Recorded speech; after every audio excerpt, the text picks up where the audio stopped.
Hi sis! Welcome back to our channel, ang inyong kasis, Gwen Angel. For today's video mga kasis, so andito na yung ating parcel na in-order sa TikTok shop. So, alam ko mga kasis, mga 7 pieces. Nagtataka lang ako kasi sa ganito na siya nakalagay.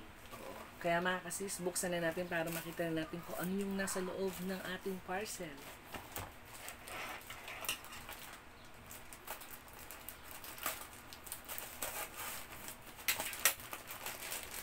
Ay, ang ganda.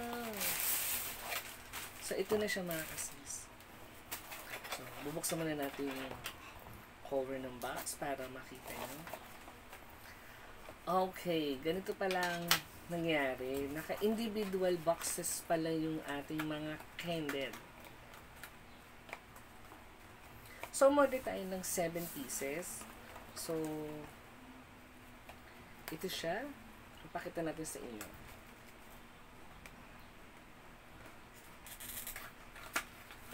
Wow. Ang ganda. So, ito mga kasis.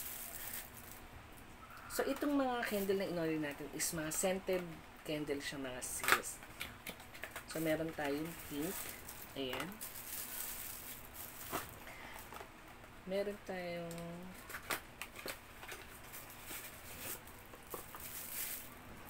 wow, ganda.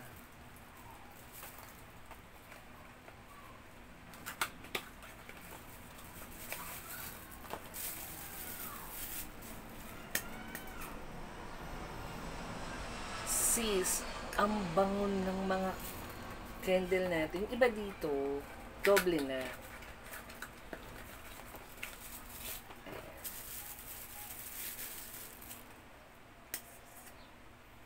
Uy, ang bango nito. Parang parang chocolate.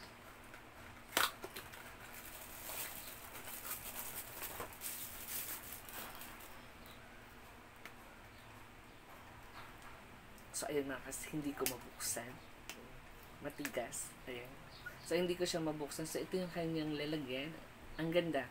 Oh, so, ang in-order natin ay mga scented candle mga kasis. Oh, so, pwede nyo itong ilagay sa inyong kwarto, sa inyong CR. Kaya naman ako umorder ng ganito kasi mag-All Saints Day. Kaya umorder ako nito para dito sa aming tatay na nasa ibaba. Kaya meron na akong reserva. Ito na yun. So, ito yung mga binili ko nung nakaraan. So, yung nakaraan kasi meron siyang sariling lalagyan ng malaki. So, ito kasi naging individual. So, nagtataka lang ako kung bakit hindi siya nakalagay sa box na malaki. So, ipapakita ko siya sa inyo kung ano yung sinasabi kong malaking box. So, ayan mga kasi. So, ito yung sinasabi ko sa inyong malaking box. So, umorder ako noon ng 3 piraso na scented candle. So, dito siya nakalagay. Ayan.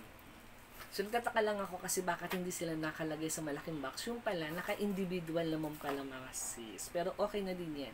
Para maging, pwede nyo siyang ipangregalo o kung meron kayong bibigyan. So, pwede rin mga ganitong boxes na ang cute. So, yun lang mga kasis. Maraming salamat. Sinamahan nyo ako dito sa ating scented candle unboxing. So, yun lang po mga kasis. Maraming salamat. So, don't forget to like and subscribe.